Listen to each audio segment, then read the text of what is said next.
আসল চেহারায় ফিরছে রংপুরের ঐতিহ্যবাহী শ্যামা সুন্দরী খাল।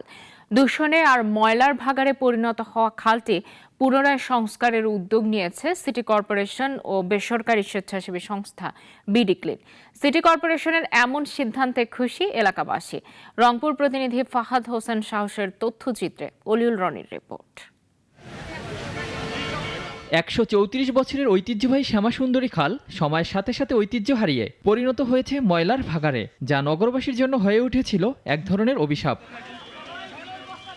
১৮৯০ সালে মা শ্যামাসুন্দরীর নামে খালটি খনন করেন রংপুরের তৎকালীন জমিদার রাজা জানকী বল্লভ সেন। ১৬ কিলোমিটার দীর্ঘ এ খালে একসময় স্বচ্ছ পানির প্রবাহ থাকলেও সময়ের পরিক্রমায় পরিণত হয়েছে ময়লার ভাগাড়ে। বন্ধ হয়ে গেছে পানির স্বাভাবিক প্রবাহ। অবশেষে প্রাচীনতম এই খালটি সংস্কারের সিদ্ধান্ত নেয় সিটি কর্পোরেশন ও বেসরকারি স্বেচ্ছাসেবী সংস্থা বিডি ক্লিন। শনিবার সকালে নগরীর শেখ রাসেল স্টেডিয়ামে পরিষ্কার অভিযানের উদ্বোধন করেন সিটি মেয়র। আমরা খুবই আনন্দিত, শ্যামাসুন্দরী খাল পরিষ্কার করা হবে। আমরা যে পরিষ্কার পরিচ্ছন্নতা অভিযান এই যে কাজগুলো করি, এগুলো মানুষের সচেতনতা বৃদ্ধি করার জন্য, মানুষের হৃদয়ে নাড়া দেওয়ার জন্য। পরিচ্ছন্ন বাংলাদেশের স্বপ্ন নিয়ে আমরা কাজ করে যাচ্ছি। সিটি কর্পোরেশনের এমন ভূমিকায় খুশি এলাকাবাসী। আমাদের কাছে খুবই ভালো লাগতেছে, শ্যামাসুন্দরী খালটা যেন পরিষ্কার হয়। এখানে পরিষ্কার করতেছে, ভালোই হচ্ছে, মশা গিলে কমতেছে। আজকে সুন্দর লাগতেছে মেয়রের কারণে।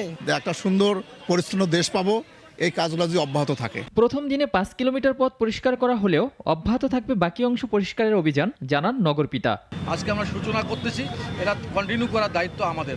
রংপুর সিটি কর্পোরেশন এই কাজটা করবে ইনশাআল্লাহ, আপনাদের সবার সহযোগিতা চাই। আগামী ৩ মাসের মধ্যে শ্যামাসুন্দরী খাল খনন ও সংস্কার সহ আধুনিকায়নে একটি পূর্ণাঙ্গ প্রজেক্ট ডিজাইন করে সংশ্লিষ্ট মন্ত্রণালয়ে প্রেরণ করার কথা জানান নগরপিতা। অলিউল রনি, নাগরিক। ওয়ালটন ফ্রিজ কিনে অনেকের মতো আপনিও হয়ে যেতে পারেন মিলেনিয়াল। সেরা পণ্যের সেরা অফার।